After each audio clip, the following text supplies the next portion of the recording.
So this part is really easy to change the resolution. So if you look up at the top, you see these numbers. These numbers indicate the resolution that we're in. You'll notice my resolutions are fairly low, and that's because my Mac is kind of going a little slow on me.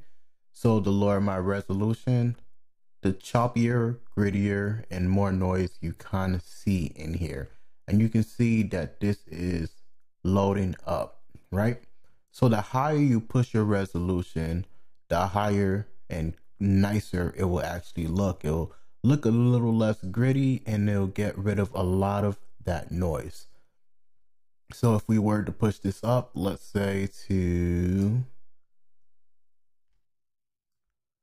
the max,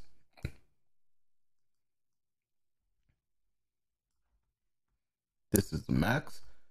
You can see that this is loading, but it's loading extremely slow.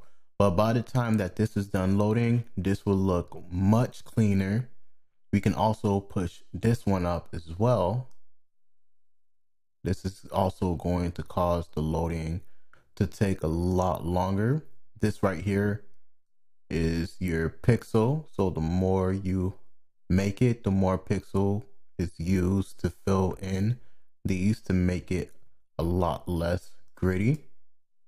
And you can actually push this up really high, but around here is good enough. So you see right here, 520 to what is that, about 10,000. It's crazy. So I'm just going to let that load fully. And if you want to take a picture, you can actually go right here to the bottom left where it has this camera. All you do is click that and it'll let you create a file. Just name your file, press enter, and from there you'll create your picture. Okay, so now let's say you don't want to export your picture, but instead you want to actually export it as a file that you can add into applications like Blender or Unreal Engine or even Core to create maybe a game out of what you created within Magicavoxel. You can go right here where it says export on the bottom right. Just click that right there.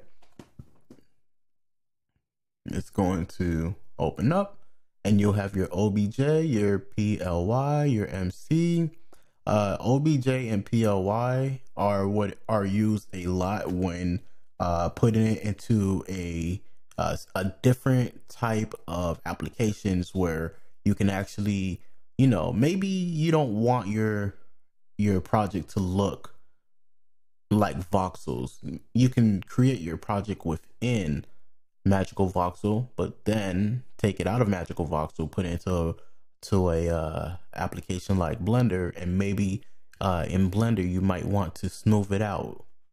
Easy. All you have to do is turn it into an OBJ, get that file, go to your Blender and add it in. All right, cool. So now I'm going to show you the different options of exporting it. One way of exporting it is just by clicking this camera right here, and then you can name your file and it will export as a PNG.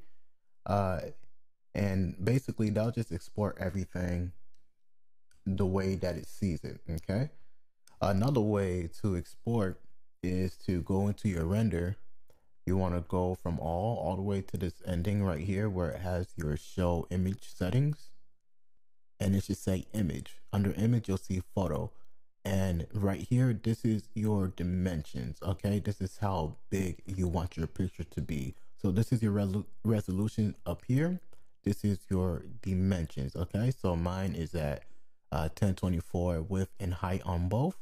And if you were to click render, it'll actually load this up and it'll apply every single effect that you added within Magicavoxel. Okay, and this will take a minute, especially if you have your resolutions really high. So at the time, mine aren't that high. Now there's one more thing that you can do, and if you notice what I've done with the course promotion is you'll notice that my promotion has this image actually spinning fully around the box. Okay, to do that you want to go from photo to turntable. Okay, So once you go to turntable, it will give you these options: your frame and your angle. This right here is literally the setting that I use to create my frame and angle. Okay, so I have my frame at 6 and my angle at 360. With the 360, it will actually have you going around the box. Okay, so to make this really easy, what you notice is if you were to try to do this as is, you'll actually have kind of a problem.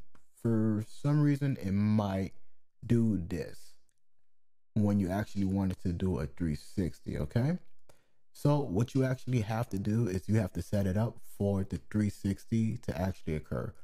All right, so I'm going to show you how to set this up perfectly for you. First, let's go on to our free so we can move our camera around pretty easy. First thing we're going to do is let's get this camera somewhat in front of our character that's within the box. Something like this works well, okay? So now when you're in free, next thing you want to do is you want to click this button right here. But before you click that button, you want to make sure that we click on whatever we want in the middle, okay? So let's say we're highlighting this. As soon as we click that, that's going to be what our camera is focusing on, okay? We actually wanted to focus on our character. So let's click it again, and that's perfect. Now let's just back up a little bit.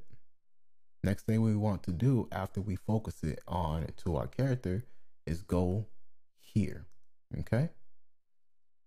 So now when we go to our render and you render it out as a turntable, you'll get a perfect 360 around the character within the box. So I'm actually going to do that right now, but there's a lot of plugins on right now that's making my computer semi-slow. So what I'm going to do is just lower this a lot for the moment, okay? For you, you're going to want to have it higher depending on how well you want your resolution to be, okay? Sometimes your whole screen can look like this, okay? To fix this, what you want to do is just click here, just open that up. This is your show camera roller. Just go right here and we'll just push it up a little bit. So something like that works, okay? So now it looks better.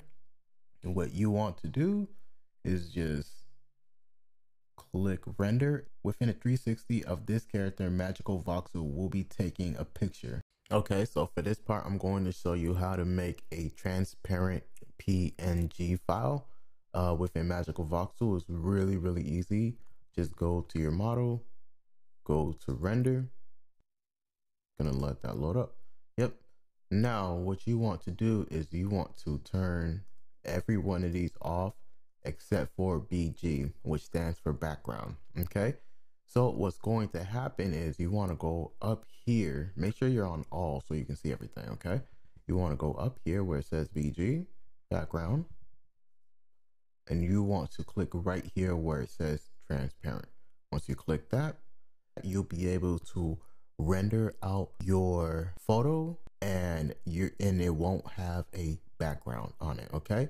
So make sure that you use this way to render it, okay? Because if you use here, all this does is take a picture. It doesn't render out your photo. This is just a image capture. Make sure to actually render it out and you'll have a transparent background.